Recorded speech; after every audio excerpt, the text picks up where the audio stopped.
भोंदू अशोक खरात प्रकरणात नवीन अपडेट समोर आली आहे। नाशिक शहरातील नामांकित हॉटेल व्यावसायिकाची एसआयटी कडून तब्बल 6 तास चौकशी करण्यात आल्याचं कळतंय।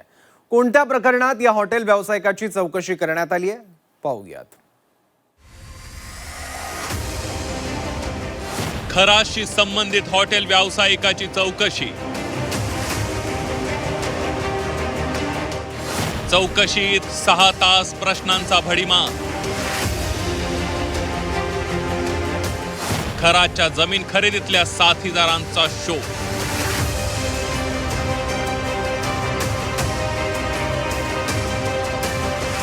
अशोक खरातनं बुवाबाजीतून अमाप पैसा कमावला।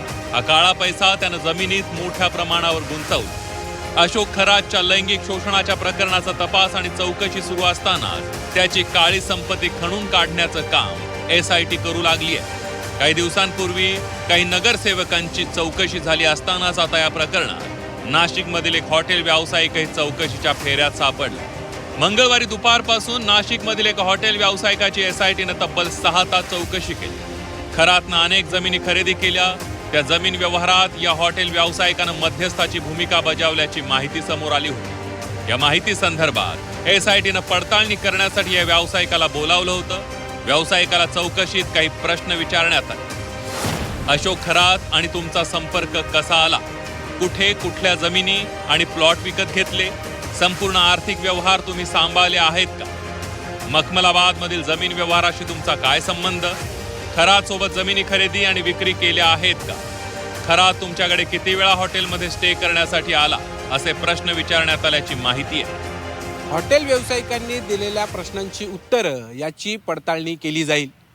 यानंतर गरज लागल्यास याला पुन्हा तपासासाठी बोलवले जाण्याची शक्यता आहे। हॉटेल व्यावसायिकाच्या साक्षीनं अशोक खरातने एक मोठा आर्थिक व्यवहार केल्याची माहिती एसआयटीकडे होती। या माहितीची पडताळणी करताना पोलीस अनेक जणांची चौकशी करण्याची शक्यता। पण या चौकशीत बडा व्यावसायिक आल्यानं नाशिकमध्ये वेगवेगळ्या चर्चा सुरू झाल्या। या संबंधित व्यावसायिकाच्या नाशिकमध्ये 3 हॉटेल्स आहेत। याशिवाय रेस्टॉरंट आणि रिसॉर्ट देखील असल्याची माहिती आहे। नाशिकमध्ये अशोक खराची अनेक बड्या व्यावसायिकांशी जवळीक होती। त्यांच्या साथीनं अशोक खरातनं आर्थिक साम्राज्य उभं केलं होतं। आता या सगळ्यांची चौकशी सुरू झाली आहे। या पुढच्या काळात आणखी काही बडे मासे एसआयटीच्या जाळ्यात येण्याची शक्यता आहे। सागर गायकवाड, झी 24 तास, नाशिक।